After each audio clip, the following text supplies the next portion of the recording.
Hello and welcome back to another special episode of Clark and Addison, Born into the Ivy. The Cubs finally pulled off a big move. I didn't think it was going to happen, but they traded for Edward Cabrera, who still has 3 years of club control. He is not eligible to be a free agent until 2029. However, he is eligible for arbitration this year. So, the Cubs traded three prospects. Owen Casey, their number one prospect, although I think he's probably closer to the two, but that's not my domain, obviously. Edgardo De Leon and Christian Hernandez. Christian Hernandez is the number 11 prospect. De Leon is not ranked in the top 30 at all. He's only had a couple of years under his belt. Is 18 years old, was signed out of the Dominican as an IFA. Not highly touted, certainly not highly touted like Christian Hernandez. Hernandez stings a little bit, but it is my opinion as a middle infield guy who I don't think profiles great as a shortstop, possibly average-wise. The Cubs value defense immensely, and probably would have translated to third base or second base pretty decent, but he doesn't have a ton of power. He has plenty of speed. That'll be interesting to see. These are two guys, actually all three guys that we'll want to follow and see how it goes. But I truly think this was the right deal. Casey is a great potential to be a great player. He's a really great prospect, in my opinion. I really like him, but there's a lot of question marks about whether or not he can make enough contact in the major leagues because he struggled with that at every level. He has struck out quite a bit. He has brought that down in AAA before he came up this year in 25. But I think that the questions very much still remain, and they should. We'll see. Like, he's only projected to have the projections on Fangraphs 280 at-bats, 9 home runs, a 237 batting average. I mean, in a WRC plus of 103. An average, again, is 100. So, I think he's going to do better than that. But that's just my 2 cents about what he's projected to do. And I think that matters. Edward Cabrera is a guy who has all kinds of talent. And if you've seen him pitch, you see that talent on display. His big hubbub, he's had 5 years in the majors. 21 was just kind of a cup of coffee. The last 4 years, he's had a lot of injuries. In 2021, he had 7 starts. 22 had 14. In 23 and 24, he had 20 starts. And in 25, he had his career high of 26 starts with only 137 innings. That's my hang up. Don't get me wrong. I am excited about this. I think that there's huge upside here. But I also think it's a risk. But I think it's a good risk, and it's time for the Cubs to make that big risk. Or that good risk. He had a ERA of 3.53 this past year, an expected ERA of 3.99 if you factor in Parks. His FIP was 3.83 and an expected FIP of 3.62. He had a 2.0 WAR in only 26 starts. If the Cubs can figure out a way to get him to harness some of that and stay healthy, they've got themselves a really good player here. His control has gotten better as well.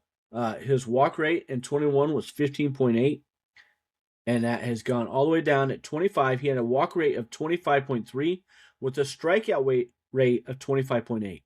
This guy has got a devastating slider, or changeup. I'm sorry. He's got a really good changeup that is his out pitch. He's got a good fastball at 97 miles an hour. I think it averaged 97. I'm trying to go find out real quick. Yes, averaged 97 miles an hour. a sinker that averaged 96.8, slider 88.5. He has a curveball and that changeup. That changeup, I'm telling you, is devastating. And I'll have more stats trying to explain some of that later on. But I just want to come on and talk about how excited I think this is, how huge I think this is for the team. He has a ground ball rate of 46.6. The Cubs need a guy who can do this. They needed a starter to go with Cade Horton and or Justin Steele and be those frontline guys. I'm going to also repeat, I think that Shota Imanaga is really going to bounce back this year. I have high expectations. I don't know that he's going to do what he did in 24. I'm not saying that, but I think he's going to be what I've always thought he is a guy that was in the middle of what 24 was and 25 was. 24, I think, was his career year. But I love Shota Imanaga. I'm excited about what the Cubs have and the depth that they now have with the starting pitching.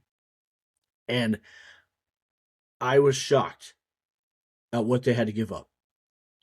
I thought that it would take more. I thought it would take Casey, Jonathan Long, and Rojas, who is the 1-6, I believe. Let me double check. Nope, 1, 7, and 4 prospects. That's what I thought this was going to take for a guy with the upside that he has and 3 years of control. I can't believe that we got him for what we gave up. And I honestly, and I think a lot of people, pundits, experts, also are shocked at what the Cubs were able to get him for. I feel like, on paper, with the talent that Cabrera has, they got a steal here. Even if Casey goes off, even if Casey plays really well, he's supposed to. To get really good, you have to give up really good. Why don't people understand that? I think Casey will be good, but I don't think he's going to be as good as Moises Ballesteros. I think Ballesteros is the right guy that they should have kept. Not everybody's going to agree with that. I get that he's limited defensively. He will probably be the primary DH against right-handers, and I'm okay with that. We need to find another backup outfielder who can play right field and play it well. Really, ideally, they play all three positions. But, again, we'll go in more into that. This was more about Edward Cabrera and giving up Casey. I hate giving up Casey, but I'm really, really excited about this, especially considering the price that we had to give up. And I think that the other caveat is they better go after a bat now, like a high-profile bat. I'm not huge on Bregman, but he would make this team better right now. I don't think he makes this team better in 4 or 5 years, though. Guys who I think could, if you could try and go get Tucker again, I don't think that happens. I'm really holding out hope that they come to their senses and Tom opens the checkbook and they go get Bo Bichette, because Bo Bichette would fit great with this team. And listen, folks, I'm huge on Matt Shaw. Matt Shaw can be a super utility guy and play a role like Ben Zobrist did in 2016. Nobody hated on the fact that he played a lot. Matt Shaw can still play a lot, have a huge impact, and show why he belongs in the starting lineup going forward, and still have a huge role. This team will be so much better if Matt Shaw is quote unquote off the bench in a super utility role, because that kid is great. And I think the way he transitioned to third base, there's no reason to believe he can't play any position and play it well. No reason at all. I'm excited about what this does for the team, and I hope that the Cubs use this and use that money that they didn't sign a starting pitcher for and use it to help complete this team with another impact bat.